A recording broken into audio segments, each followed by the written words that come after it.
What's up, everybody? It's your favorite Action Prime's favorite nerd, and today we are looking at the ThreeZero Deluxe Optimus Prime. It's on loan to me from Jake B. It's supposed to combine with their Jetfire eventually, I believe. Don't hold me to that, but I believe that's the case. We're gonna take a look at this guy. I'll tell you automatically there's one thing that I am just not 100% sure on. As a spoiler, this guy came pretty much exploded, so to speak, in the box. There was pieces of him everywhere. I have managed to put him back together for the most part, but there is one piece that I cannot figure out where it goes, but I will do my best to figure it out throughout the review as we get a little tighter on some of the details. But I've been looking at him now for like 40 minutes, can't figure it out. So at the very least, we'll show the piece. Maybe you guys will know, and if you do and I see it in the comment, I'll pin it to the top. Check the pinned comment at the top before you offer your helpful advice, or don't. Just go ahead and comment again. I think it all helps engagement. I guess it's a total bonus for me either way. With that being said, let's take a look at this figure, but in order to do so, we need to take a look at accessories.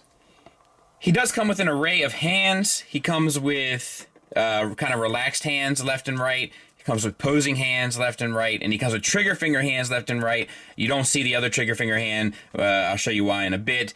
And then he also comes with the two fist hands that you saw in the opening footage. He comes with an additional swap out face. It's pretty much just like the nose and mouth area. There's two pegs in the back that peg into the face plate. You know, it's fine enough. It's not honestly enough of an expression to really make the switch worthwhile. And to be frank, because of the way it pegs in, it does have a tendency to kind of pop out a little easier than it should be. So it might have been more trouble than it was worth, to be honest. He comes with two of these guns. They are sculpted beautifully. They are painted beautifully with the two different types of silver and the washes applied to them. Just absolutely stunning work, to be honest. Throughout. I have no complaints. A little bit of gold accents in there.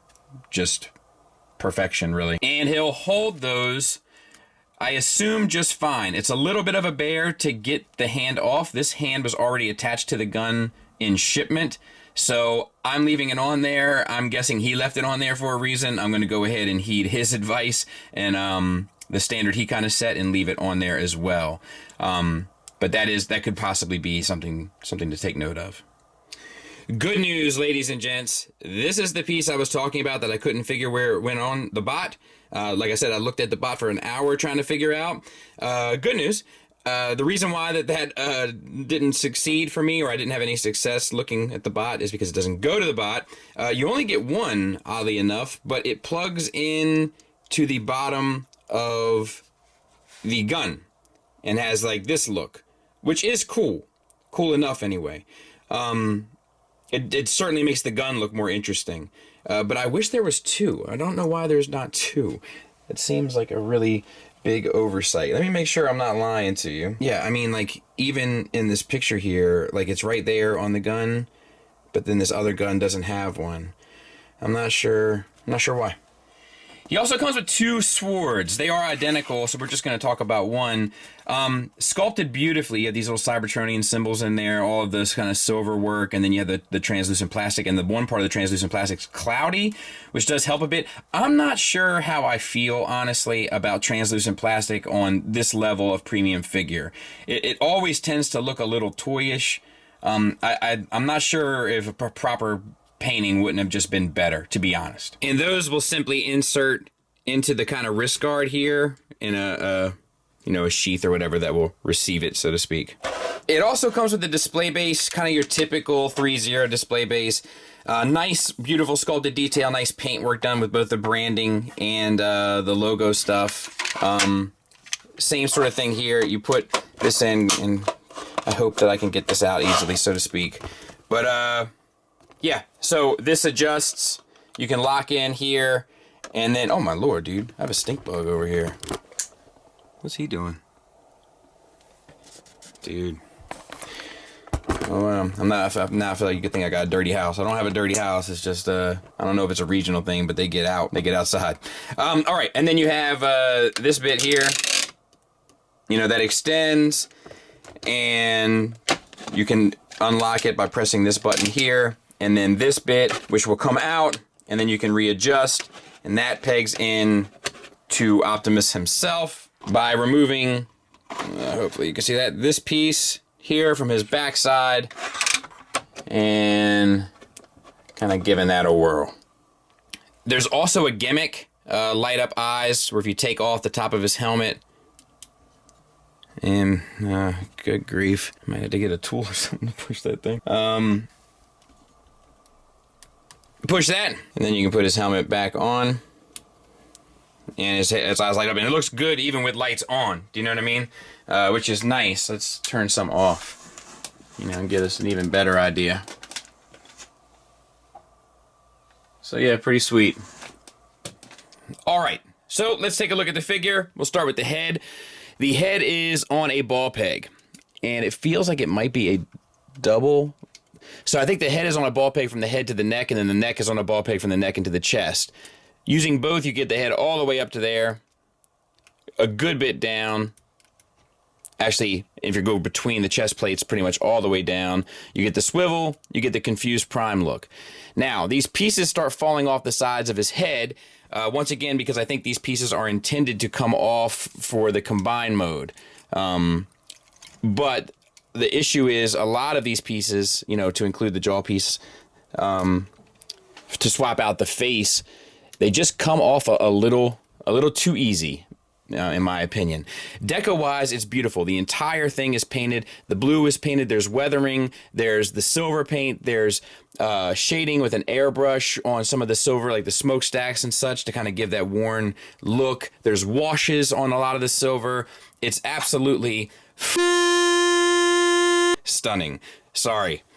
I usually don't curse during this, but I can't help myself on this. It's really, really quite sharp. Now, we'll move on to this portion of the body. These were actually accessories. I didn't include them in the accessory part because they just peg into ball pegs here on the side, and then they'll move around, I guess, for the sake of articulation. These pieces here for the front of the cab, you can also move about to help, I think, pretty much with just aesthetics while you kind of use and utilize the articulation. And then we have like even some of this stuff down here. This stuff will all move kind of out of the way once again to kind of help with articulation. Like it's really like a no stone unturned approach in order for them to kind of get the most out of it. Now I'm sure a fair bit of this also plays into the combining element. There is an ab crunch. If you look down here, it's some pretty interesting engineering. Let me adjust the camera just a bit. These bits move here as well, with the gold paint, the silver and gold. But, I mean, that's pretty great. And then back, and then there's a swivel at the upper body. It's not a full swivel, but it should get you pretty much anything that you would want. And there's a teapot action as well, side to side, and that's at the same joint that gives you the swivel, I believe. So, like I said, pretty fantastic. Let's back out a bit and take a look at our shoulders here. So there's a hinge inside the chest that moves up. Then there's a separate universal at the shoulder itself. You also have these pieces. This is another one that was off in the box, but this moves up as well. It's on its own hinge. So you can move all of those. It's a tight joint here, so use caution and be mindful of the paint. And you can get the arm. I mean, what more would you possibly want? Do you know what I mean? We'll bring all that back down. We'll talk a little bit about the deco. The one thing that we haven't talked about is the flames that are done, like on the truck, and they are fantastic. It's the metallic blue, the red over top of the blue, and then the line work around the red. Stunning. There is a butterfly joint as well, which if you look, gets it a fair bit forward. And what else do we have? We have the swivel, of course, all the way around. A bicep swivel. Same beautiful deco throughout with the silver paint, gold paint, the metallic blues, the reds. Same thing. These little discs here on the shoulder were another piece that were popped off in the box, but they just pegged back in. You have a double jointed elbow for the full run, so no issues there. And then the wrist articulation is a ball peg, and it's a long stem, so to speak, so you get good back and forth, up and down, and the swivel. No issues. Now, we will back out a taste so that we can look at the legs. Let me adjust the camera just a taste. All right. Some interesting stuff here as well. We have the tires. They're, of course, painted. They have the weathering applied. It looks like they've actually been rolling around in the mud, as it were. They do move. They're on a ball peg, and the ball peg actually swivels at its base. It still gets in the way a little bit of the articulation. You have these back plates here, too, that you can move out of the way. Unfortunately, I just can't find a way to kind of just really take it out of play. But you can adjust it a fair bit and just be mindful as you move. And a lot of this stuff, like little stuff like this, will move out of the way. But you're pretty much, I can't get it much beyond there, which is a nice degree, you know, but perhaps, you know, perhaps a little limiting. But I mean, that's a pretty good range. And then there's a drop down joint. Actually, I wonder if I drop down if I can get it even further. No, not really. That'll get you you know, kicking like he's on Broadway, you know what I mean? And back to about there, which I think is fair. Once again, be mindful of all these, as you manipulate this guy, just be mindful of all these little pieces that move around, because you don't want to get yourself into a pickle, as it were. We have a thigh swivel at the universal joint. Deco remains the same, which is to say pretty much completely stunning. On the back, we have this bit of business. This will rotate up. This fin moves as well. Once you've done so, you have see, there's a lot of pieces that do fall off. I'm guessing for combine mode. But gets you pretty much the full range on the leg. This kneecap will also cover down on the joint, so covering all that, which is beautiful. Plus, there's tons of sculpted detail to include on the joint. Pretty much amazing. Moving down to the lower part of the leg, let me grab this piece real quick, just so we're kind of looking at the right thing together. But moving down to the feet, there's articulation there as well. See, like here's 2 pegs, you know, and you just peg it back in. It's not the biggest deal in the world, but the fact that there are kind of so many pieces that are, I wouldn't say constantly falling off, but I would say consistently falling off is a bit of a bummer. All right, so ankles. We have an ankle tilt up on a hinge.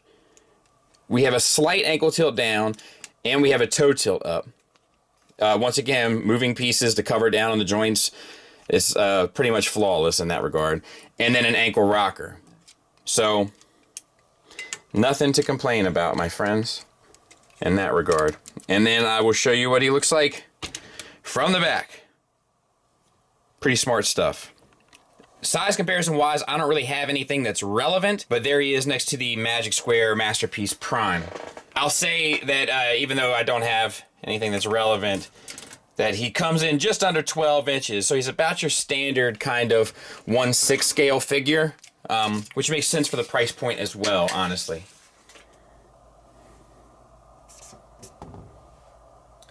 Final thoughts wise, we'll start with the negatives, and they are unfortunately somewhat plentiful. My biggest issue with this guy is that things are kind of constantly popping off. I mean, obviously we saw the plates on the calves pop off. When this thing came out of the box, it had a bunch of stuff that had popped off. It's easy to see how that happened now after kind of manipulating it. But even little things like this, you know, this piece will come loose. You know, there's a better example perhaps on that side because the head is keeping it down on the opposite side. But I'm guessing that most of that has to do. Oh, no, I'm not gonna be able to get it back on. God bless it. Most obnoxious thing in the world. Well, not the most obnoxious thing in the world. The most obnoxious thing in the world is. Let's see what I can have. Ooh, pastries.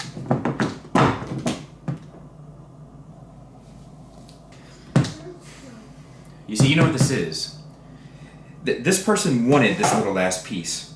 They wanted it. They didn't want to wash it.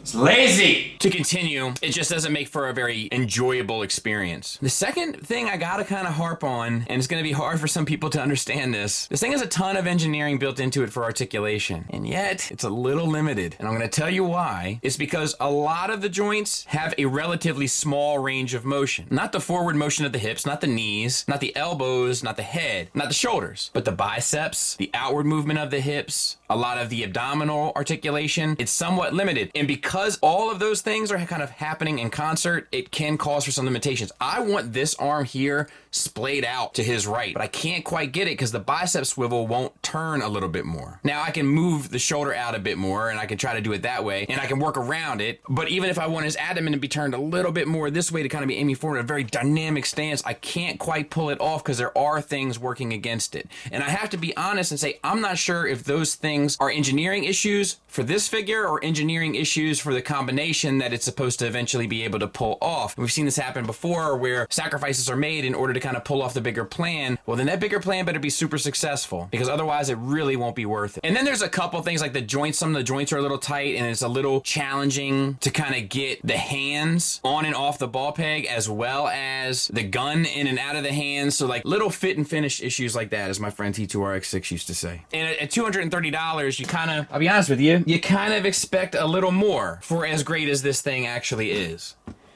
And there is plenty of great things to say about it. The sculpt is absolutely amazing. The paint application is absolutely amazing. Stunning, to be honest. Every color on this thing pops like a grandpa. The amount that they did try to account for with the engineering is impressive. It just isn't always as functional as you would like. The gimmick is a nice thing. The materials feel fantastic. The display presence is absolutely amazing. So there's enough good here to recommend it. Just know there's enough here that's also going to leave you a little bit frustrated. Thanks for listening. Thanks for watching. Until next time, take care.